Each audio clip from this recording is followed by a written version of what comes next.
Thank you. Thank you. I believe they need no introduction, so I'll just let their conversation flow and the audience enjoy it. Well, thank you. Congratulations. You should be commiserating. I'm not sure. You have been elected unopposed. There is tremendous amount of goodwill. You are the first president of the World Bank in few years where we in the civil society did not object to. We actually welcomed you. That must put a lot of pressure on you. Really, because the expectations are high. Things are going wrong everywhere. And people looking at the World Bank and the IMF and say, where are you guys? Do you feel that pressure?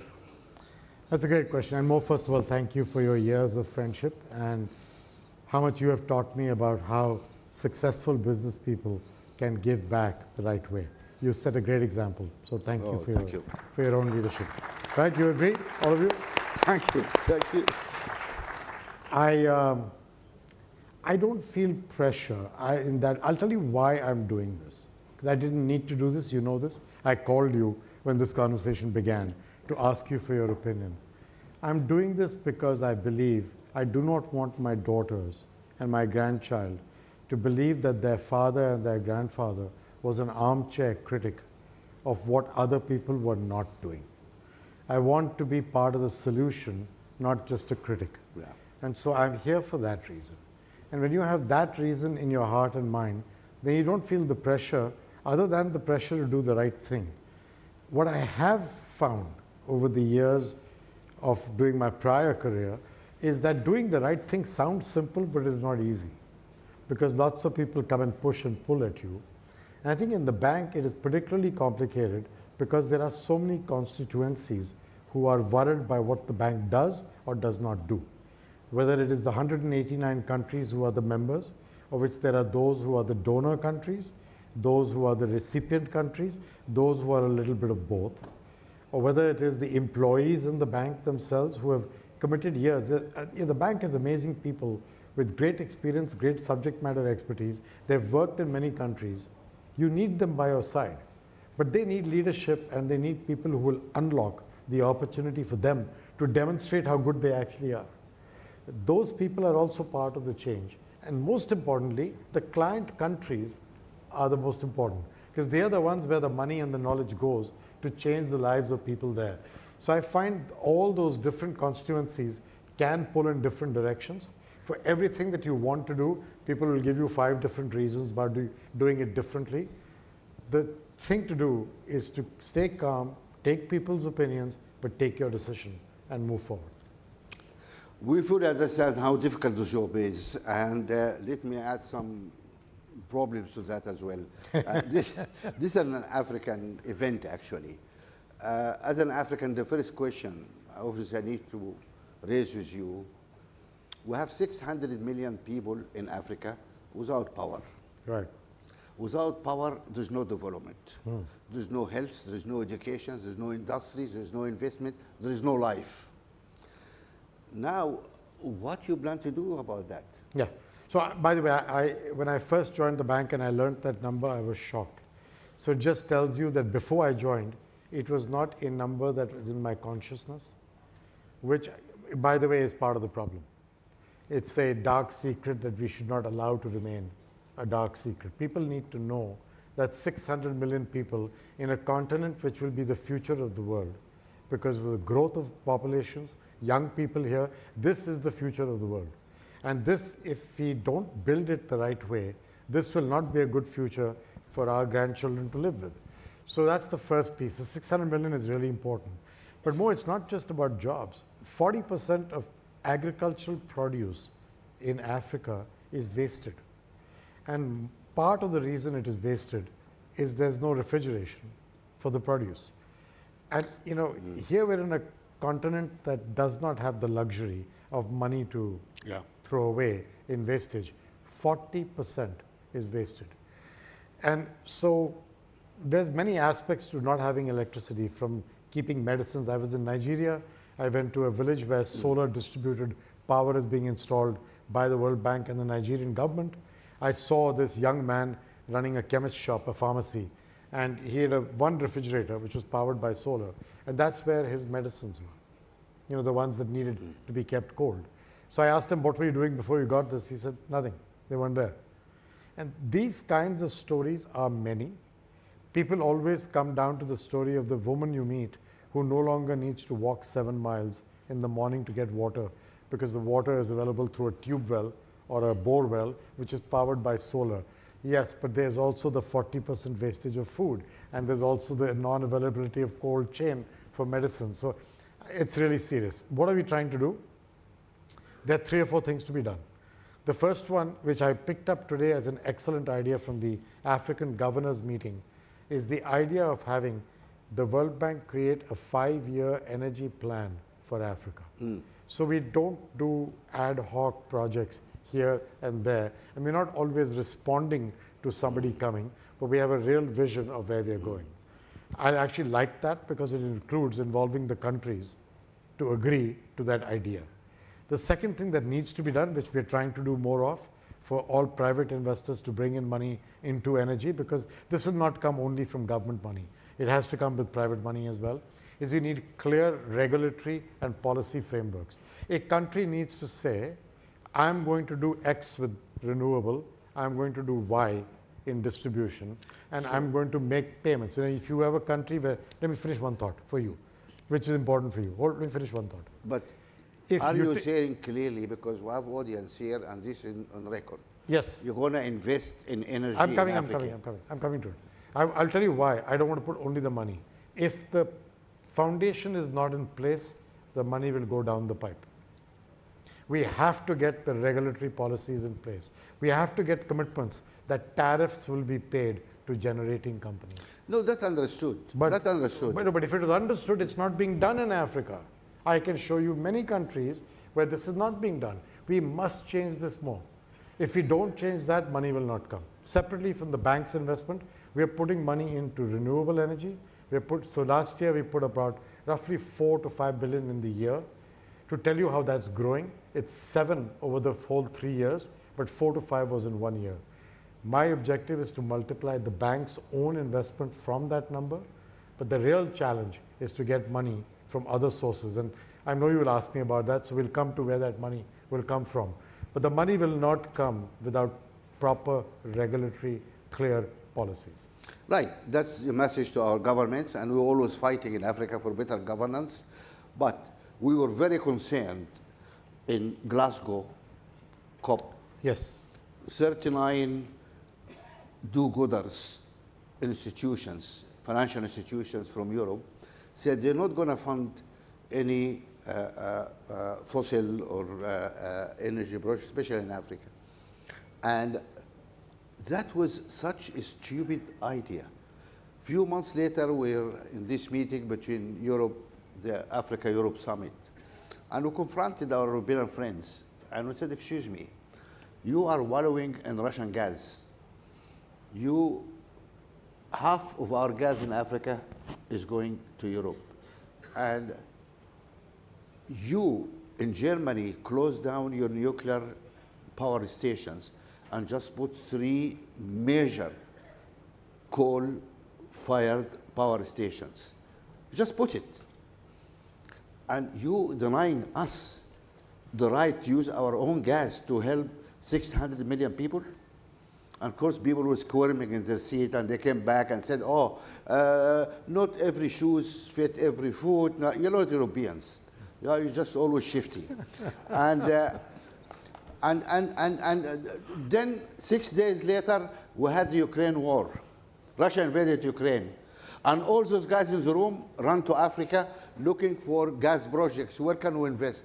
Senegal. Come on, guys. We heard President Obama before. No, that's true. We heard President Obama before. I was in Washington, D.C. Power Africa. U.S. is going to power Africa. Wonderful. After so many years, where is this power, Mr. Obama? I don't see anybody. I see a dark continent. You know, so we don't want just to make statements. You said if the regulatory environment is fine, you're going to come and invest. Yeah, absolutely. So And I'm going to put this in the record here so we can go back to him and discuss that in a couple of years' time. Is that fair? yeah, so here's the deal. Yeah. Absolutely invest. I'm telling you that we are much more committed, even we, to renewable energy than to others. But just to be clear, yesterday's civil society event, people kept asking me about fossil fuel financing.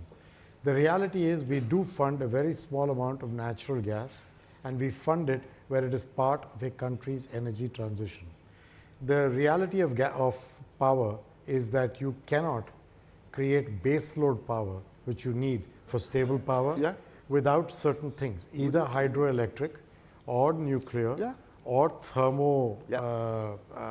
generated or natural gas.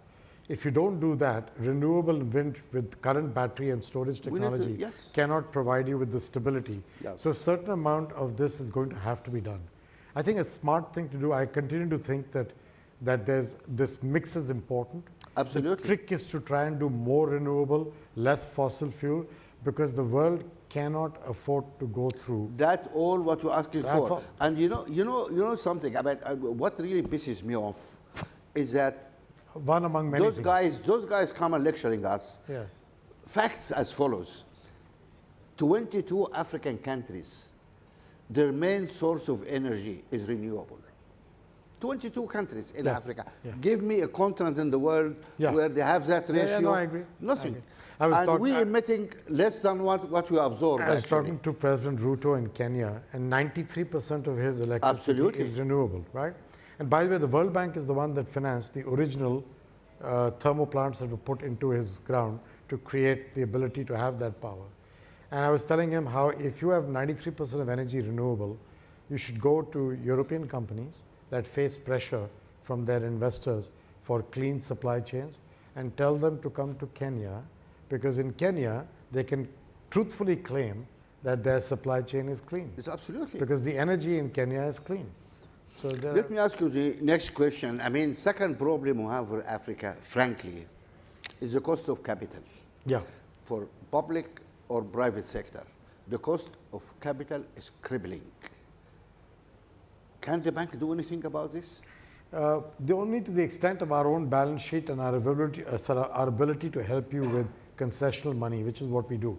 Today, 50% of what we do in a year comes into Africa. This is our single largest place, because this is our future. And our future as in the world, not just the bank. So 50% of our entire lending volume is in Africa. So I don't know that that's going to become 75, Okay. but that won't change a lot. And of that, by the way, a large part is IDA, which is all either grant or severely concessionalized. Should that be much higher? Yes. Do I want to create a real push for IDA 21, which refinancing will come up in a few years? Do I want to create a real push for that to be much larger than what the last one was? Very important. Here is the issue with IDA, which I think is most important for Africa. IDA contributions from the richer countries, How is the the donors, replacement going on in IDA? investment is in good shape. The replacement. We're actually, the The replacement of replenishment, that's what I'm coming to. Yeah. So there are two problems. One is the current replenishment, because more money was used in the first year because of all the challenges of COVID fighting and the Yeah. like. That's one problem. I'm actually talking about the next IDA 21. My biggest concern, here's what's been going on for the past few IDA replenishments. Rich countries provide a certain amount of money, and that money has either been reducing or flat. The only reason IDA has been going up in total is because we are leveraging the balance sheet through bond issuances. What that does is it makes the money a little more expensive than it used to be, but it makes it much larger, and there's still enough grant money in there for us to make this work. We cannot continue this cycle. There is not more headroom to keep leveraging that. We need to get the richer countries to be a much larger donor base in the coming IDA cycle. The good news is I'm hearing good noise from all the richer countries about their comprehension of that importance. Let's hope. Yeah. One question here. I mean, when you look at the cost of capital for Africa, clearly it's coming because the way the rating agencies is rating African countries. This is a fact.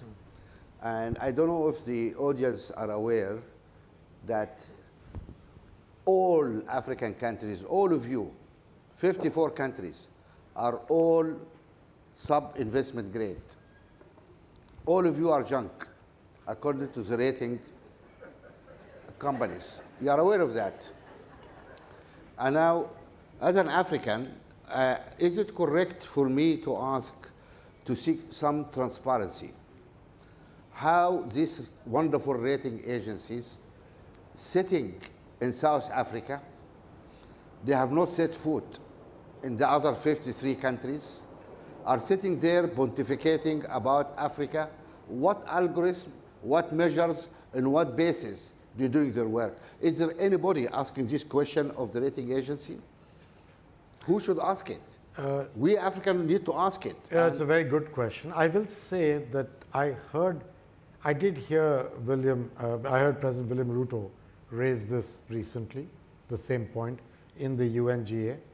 I think a good conversation with the rating, look, I've dealt with rating agencies for a long time as a CEO of a firm. Yeah. And I found them, if you engage with them, they engage with you. You may not always agree with each other. They don't agree with each other either. There's multiple ones of them and they're independent. But engaging with them is the right solution. I'm currently in the multilateral development banks trying to get all of us to get together to engage with them to understand better the quality of the money we lend. Our non-repayment to the World Bank is de minimis. Yeah. Because everybody pays back the World Bank. We Yeah. will be the ones they will pay back.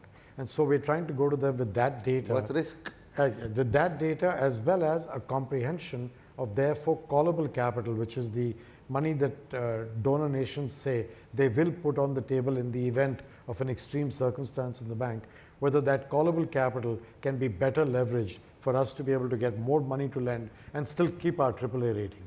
What I find is if you get together and go to them with data and facts, they will begin to engage.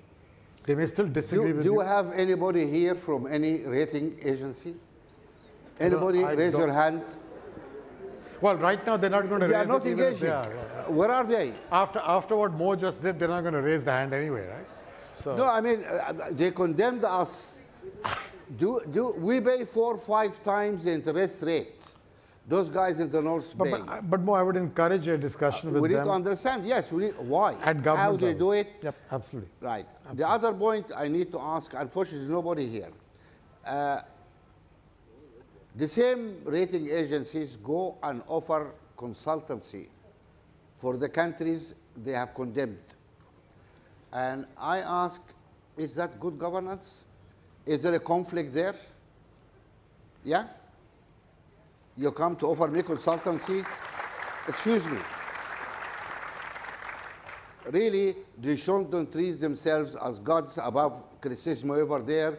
They should be answerable to us because they're inflicting huge pain of us. Are you aware that African countries are declared in debt distress if the interest rate is, debt to GDP ratio 40 to 50%? Problems. And IMF start running around with the countries in distress. Do you know the debt to GDP ratio of the G7 is 137%? What is that? So- the reason those guys pay very little interest on their debt, we pay a huge amount of money. They owe us an answer. I think so. So just to be clear, that debt to GDP point is correct, but there is one aspect that the rating agencies look at that I would be amiss if I didn't mention, which is the domestic mobilization of taxation compared to the debt is so much better in those Yeah, richer sure. countries that the rating agencies, because they see the risk against that, they reduce that. I think that's the challenge. That's why I feel a discussion with them over a period of some time will lead to outcomes that are good. You have to figure out how to do that, because this is a bit like the point I was making about regulatory policy. I think Africa is capable of seizing the initiative on some things that Africa must do differently. Today in the Africa governors meeting, I was talking about the African free trade area. You know, my 30 years I've been coming to Africa. I've been hearing this story. The reality is, even today, we were on a panel together, you were in the audience when you were complaining. There you go. He was complaining in the audience also. But see, he's not complaining in the audience. A much nicer fellow, yeah. Look, I mean, we have to speak the truth. But we were together in the panel. We were saying that essentially the idea that, you know, how do I put it? Let him explain. The logic I was trying to say was the fact that you have to move things from one part of Africa to another country via another continent altogether, for that to be logistically possible and cheaper, both logistically possible and cheaper, drives me crazy. The fact that we cannot move it across African soil to get there makes no sense to me. Our documentation, our trade papers, our agreements between countries, they don't exist. If we are going to change, things are improving, but not enough. Electricity is beginning to be traded. When I went to Ethiopia, I saw Ethiopia and 2 other countries were trading electricity. I was in the room watching it happen live. That's good. There's this gas pipeline coming from Nigeria to Morocco and out. That's good. My point is, Africa needs a real plan for connecting the regions so that you guys who are business people, when you do something, you have a way to enable that benefit to stay in Africa. It's the same thing for pharmaceutical Yeah, but we are fighting this fight. We have a big fight with our. When you say Africa, there's no. I know, Africa is a 54. concept. Agreed. There's nothing called Africa. Agreed. Yeah. But smaller regions. We need to break the borders. Yeah. The free trade agreement is too weak, too slow. It doesn't work. We need free movement of capital, of Look at the European market. That's what we need. Yeah. And we're fighting all these fights there. So civil society is behind us. Good. I assure you, we have a big fight here for. I have doing governance for 17 years. You know, I left Ever business. since you were born? Yeah. Anyway, so now everybody think your bank, frankly, don't be upset, but we think you guys are too small. Your bank is too small, really. You are not up to the Tiny. job. You are not up to the job, frankly. Okay. How are you going to address that? Well, they say that because they say that we need to have a bigger balance sheet. Absolutely. So we can leverage more. Now, you know, one of the facts that people don't really understand about the bank is that the IBRD, you know, the one that lends to middle income countries or countries that are progressing, that's financed by capital from the donor countries. The total paid in capital for that institution currently is about $22–23 billion. And with retained earnings, that adds up to 50. But with that money, we have been able to do $800 billion of lending in that institution. That's the magic of Let me stop you here. Yeah. You heard what he said?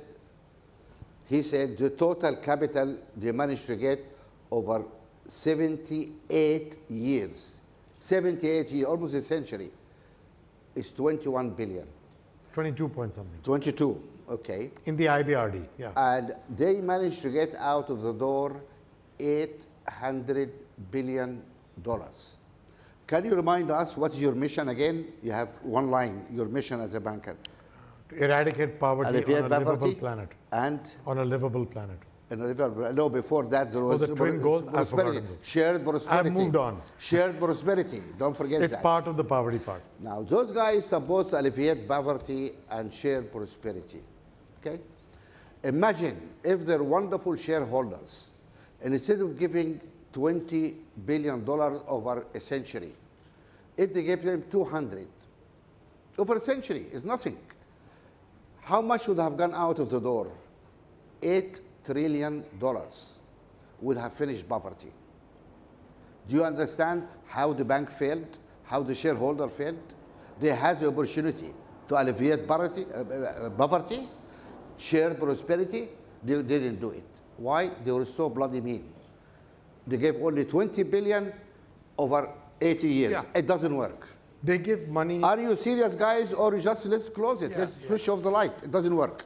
So they give money into IDA, which comes every few years, and that's separately through donor funds. The advantage of IBRD is the leverageability, that a dollar becomes many more dollars. And that's really important. Once you understand that, and you understand therefore the importance of the AAA rating, which allows that leverageability to happen at an affordable price, that's the magic of the bank in the monetary sense.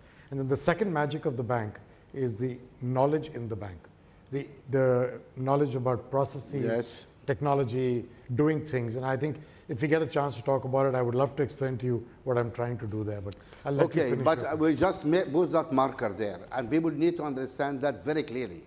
What the shareholder done under the pretext of elevating diversity, they didn't try to do it. And that could have been done. And now G20 asked this independent expert group Yes, yes. to produce a report. And they produced the report, I read the report. They're asking for $500 billion a year. That's the G20 themselves. Said, okay, $500 billion a year. Half of it need to come from the development banks. And you are the biggest development bank among these guys. Where are you going to get this money from? Yeah, no, so the panel report just came out from Larry Summers and N.K. Singh. Yeah. And the G20 has not yet accepted it. It's only a report published. They asked for a report and don't accept it. Not yet. Because they don't like it. They're discussing it. I don't know. I'm not a G20 leader, right? So that I can't tell you that. But I will tell you that that report does require a level of financing that would be much higher than today. My own opinion more is that the way I look at my task as compared to this is I have come here to first make the bank work better. By that, I've got many things. Widen the aperture to include livable planet. Make sure I focus on women and young people for all the right reasons that I can go into if you want. But then after that, make the place work faster, turn things around quicker, work as a better partner with other multilateral development banks and the private sector and civil society, as you saw yesterday. Do all that. Meanwhile, do this capital adequacy framework, which is all these instruments we've launched. I think we can raise about 150 billion of lending capacity through them over 10 years, not over 1 year, which means 15, 20 a year, which is another 15, 20% more than what I'm doing today. Sure, but it's good, Yeah, but it's good, not but enough. it's not enough. But it's not enough. Yeah, okay. For not enough, we need a bigger bank with more capital. There will be a time to come for that, and we need the private sector. And the ideas we were discussing, you and I, about voluntary carbon markets and subsidies. If we had a chance to talk about subsidies, I would like to talk to you about it. Okay, because I have to have You're a number running of out of questions time? and time. Sorry, we have 5 minutes, if you allow me, because there's some interesting questions here.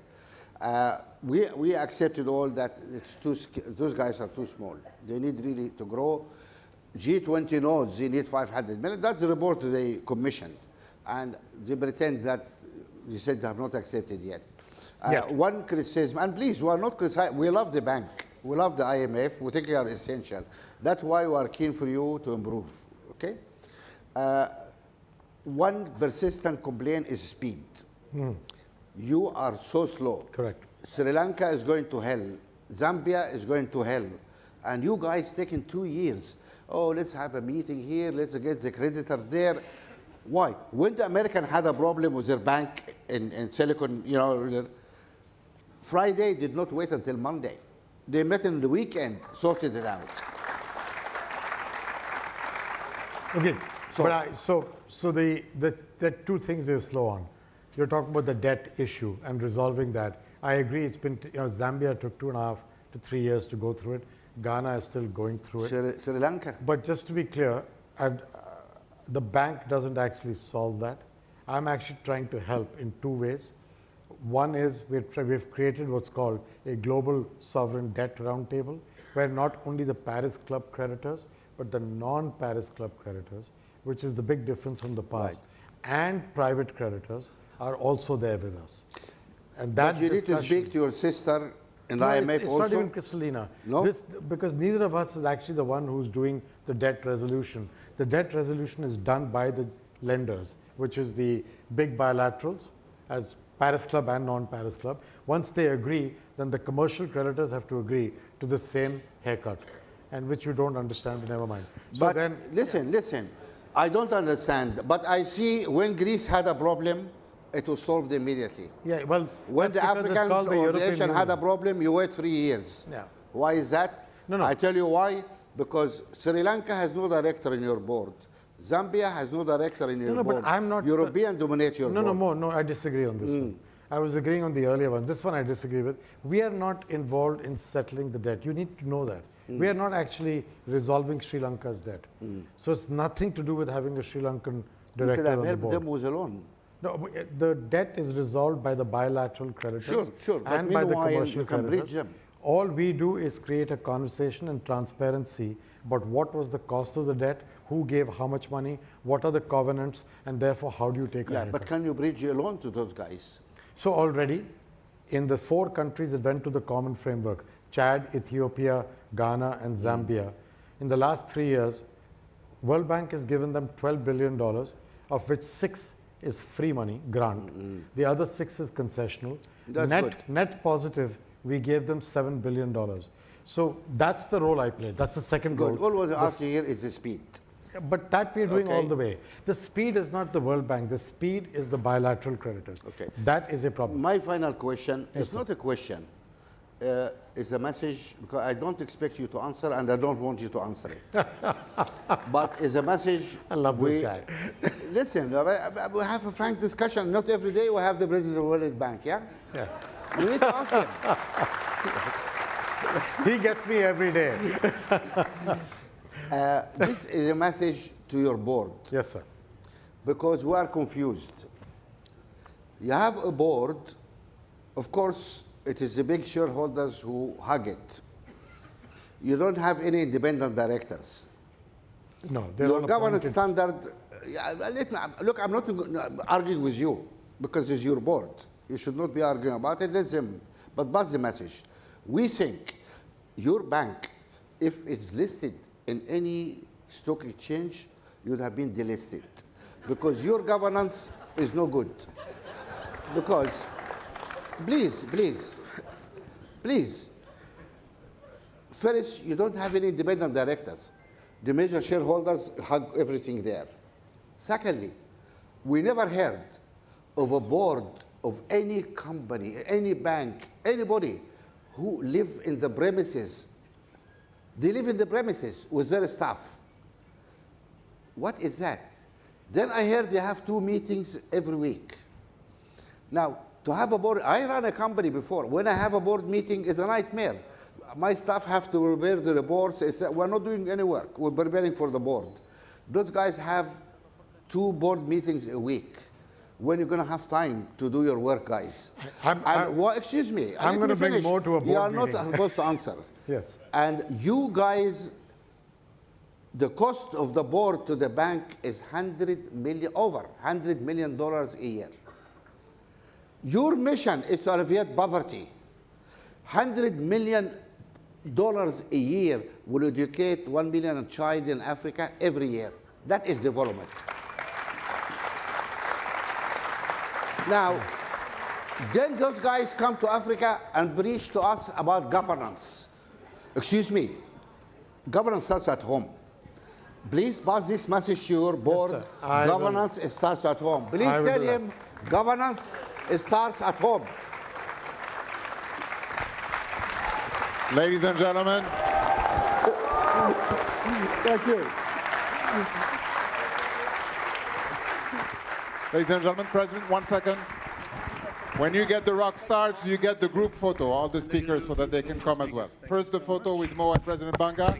The speakers of the panel, if they can come along, President Elj, ministers, the 2 of them together, and then with everybody, please. This is the price to pay when you have rock stars. Everybody wants a selfie. Please stand up for the picture.